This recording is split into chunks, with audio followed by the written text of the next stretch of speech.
Let's start.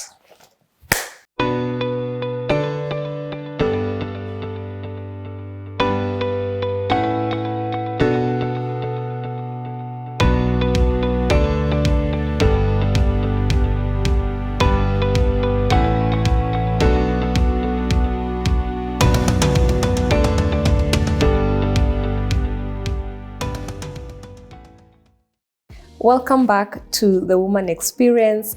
If you are new here and you are all about leveling up, growth, becoming a better version of yourself, please consider subscribing.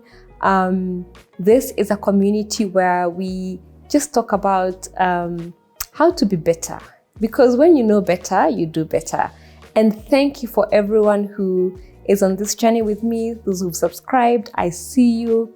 And I really look forward to connecting with you every week. I have been on a trajectory of talking about careers. The last one of the videos I did, we'll link it somewhere here, was on things I wish I knew when I was starting out my career. And I'm hoping to bring other voices in the room in subsequent episodes. I just want to make sure I get good guests for you, and for the very first time, because we haven't done that on the Woman Experience. But stay tuned. Today, I wanted to tackle things you can do, especially in your 20s, to stay ahead in your career. This is for that girl who is in campus. She is either doing her diploma, her degree, like basically just higher education. And there's so many things you can leverage even while in campus to make sure you stay ahead of the pack. So number one, the name of the game, actually the thread that will run across this entire episode is how to stay ahead of the pack. Because if you use your time well and wisely, by the time you graduate, I guarantee you'll either have landed a job or will be very close to getting a career that will serve you. So number one, as always, I have my book where I write all my notes so that I don't forget. Like I said, the name of the game is staying ahead of the pack.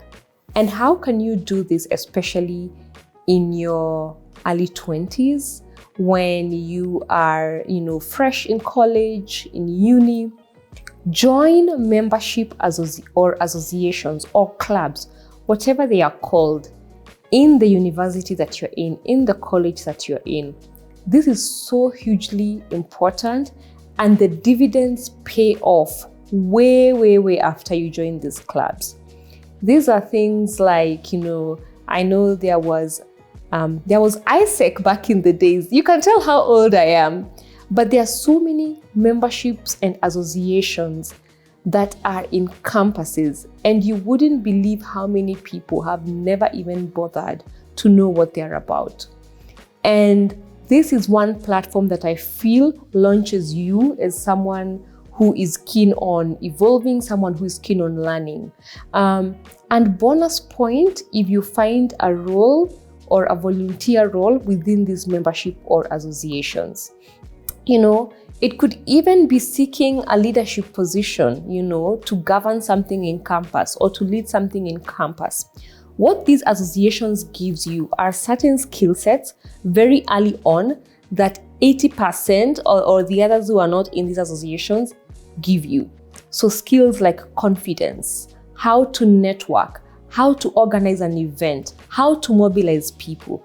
These are all really valuable skills in the real world. And by being part of these associations, what you're doing is you're skilling up actually. These associations and clubs and membership also give you access to people you might never otherwise meet if you are not in them. We've seen people, go to really high caliber events or, meet leaders or really important people just because they were volunteering and they had a role to play in some of these meetups or associations. Again, you also learn so much. You learn what it takes to build something, to sustain something. And I think this is really valuable for someone in their 20s because you're not only now studying, you are just getting these what we call soft skills or foundational skills that will catapult you. That's one way you stay ahead. So number 2, take up extra projects, research, whatever it is, or even volunteer work.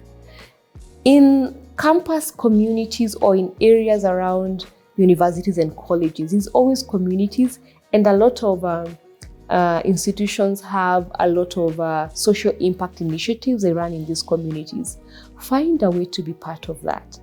It's about connecting with other people. It's about becoming a problem solver. It's about looking around communities where you are and trying to find a way to serve. Like I said, the skills you're building, the networks you're building, you're also building a name for yourself. So these are really subtle ways. Again, like I said, the name of the game is staying ahead of the pack. And especially when you take on things like projects or research, lecturers and people who are teaching you can also be real allies.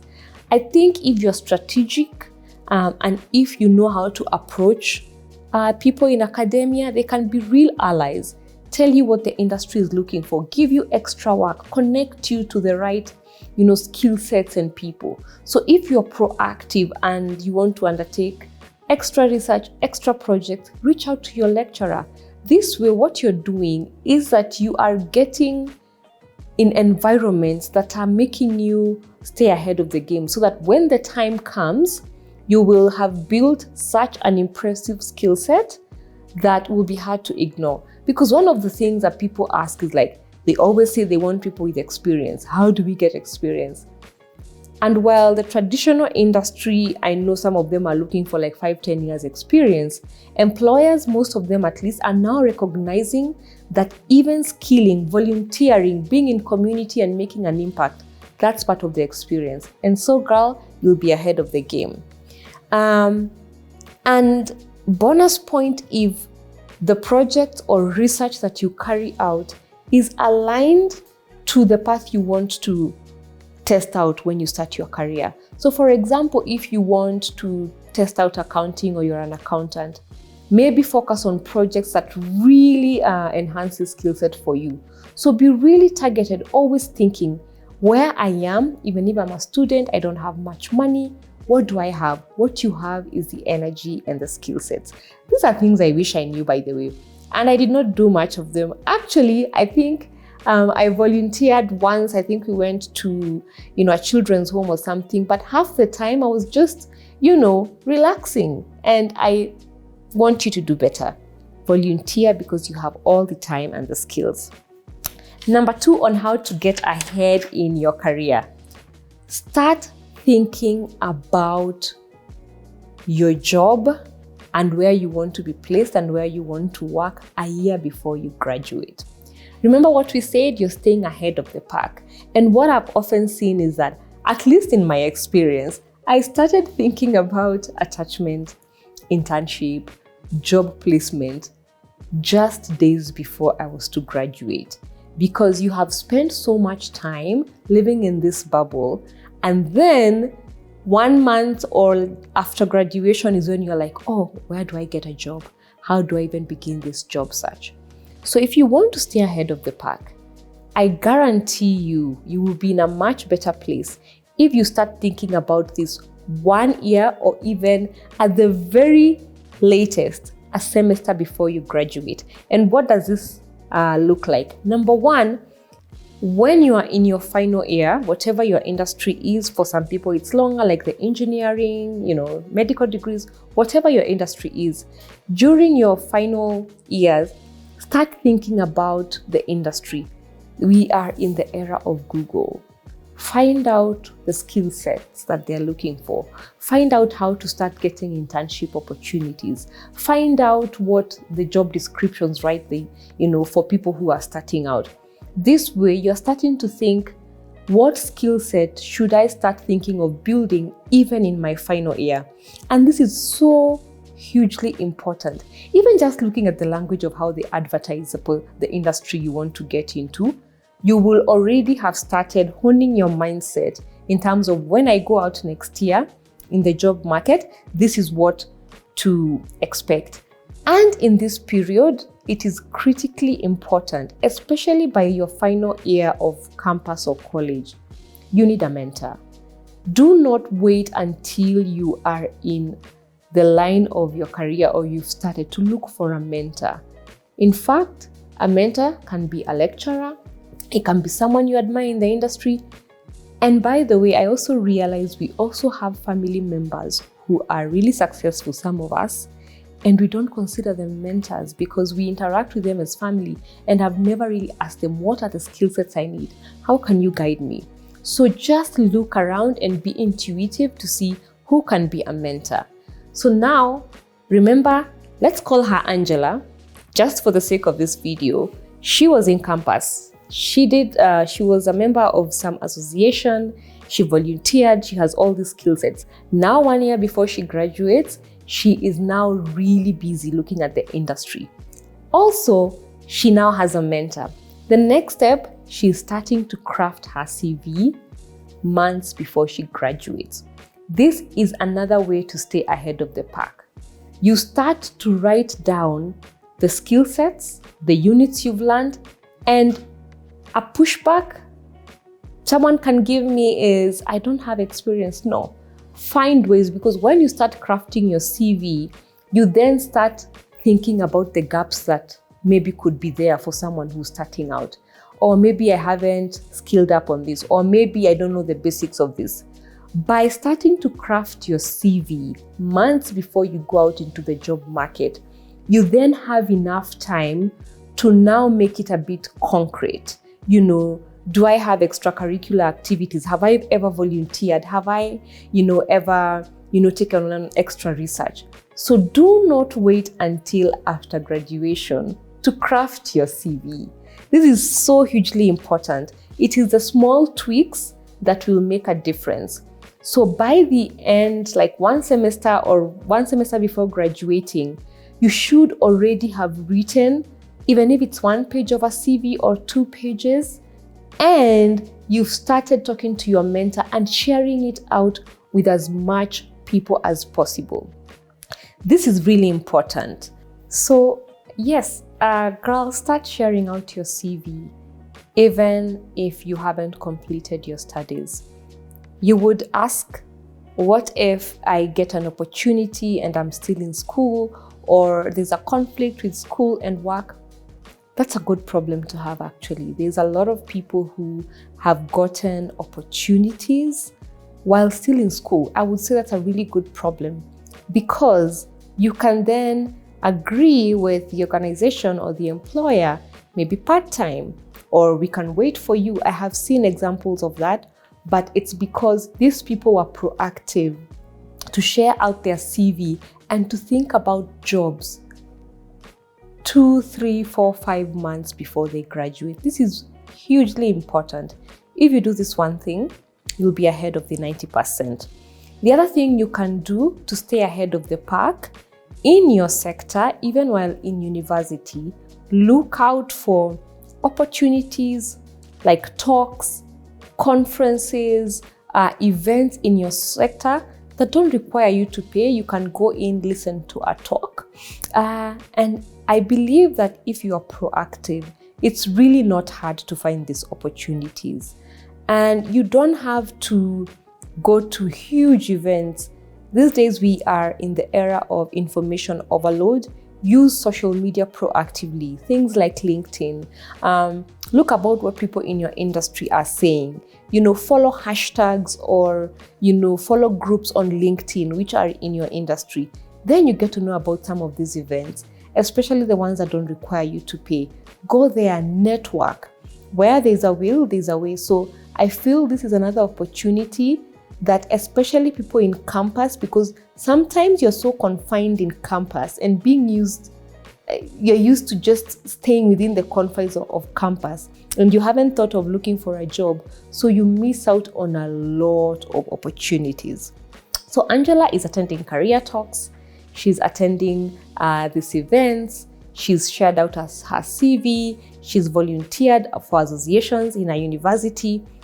Also, the other thing that she's doing, to my next point, start using social media for your career advancement. We are so lucky, especially I would say the Gen Zs and the younger people are so lucky right now. You have a platform, or let me say platforms, that you can use to share with people your expertise. It doesn't matter what industry you are in. Find people who are in those industries and those who are online and how they are sharing about it, and start your own content.